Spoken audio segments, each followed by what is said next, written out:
the idea of the joyless Muslim is definitely a modern stereotype. And one of the things that I think strikes anybody that goes to the Muslim world or visits a Muslim home in America or anywhere else is that the Muslims are extraordinarily happy people.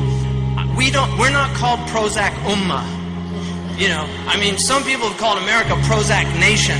Muslims, if you see Palestinians, despite the fact they've been bombed, their daily abuses and everything, I'm always struck by the fact that they can still smile.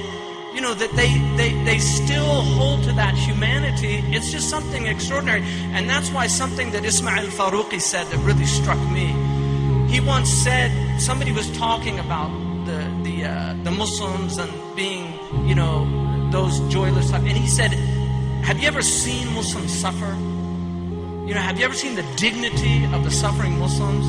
And that is something really for people to think about, because I lived in one of the poorest countries in the world, which is Mauritania, and I swear to God, and people, Imam Zayd's been there, if you go to Tuaymarat, those people have permanent smiles etched on their faces.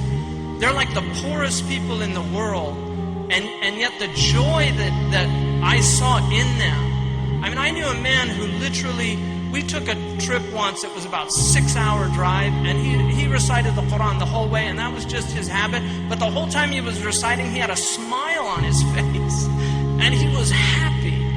And unfortunately, religion is seen as a dour, sour type of endeavor. But the great joy, the Prophet ﷺ talked about the joy of worship.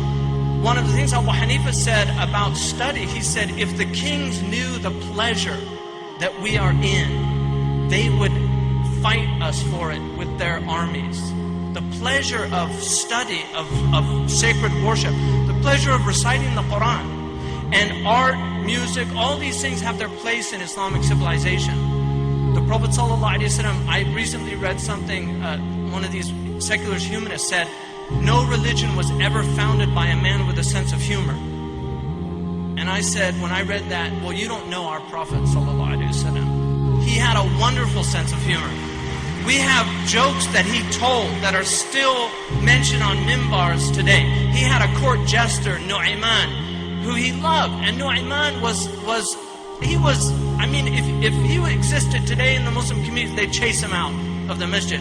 I mean, this is a man who took Maktoum, the blind man, to somebody he had an argument with, and he told him that it was that person, and it was actually Uthman praying. And Maktoum went up and started hitting him. And when Uthman finished his prayer, he said, what's going on? And he said, oh my God, I thought you were so-and-so. And he said, who told you? He said, Nu'ayman. And Nu'ayman's there snickering.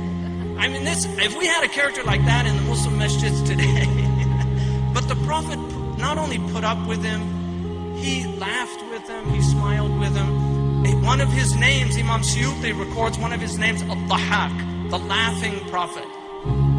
And he smiled, and they could see the molars of his mouth when he really enjoyed. He never, lam yuqahqah, he never boisterously laughed. He didn't make loud sounds, but he would really heartily enjoy a good sense of humor.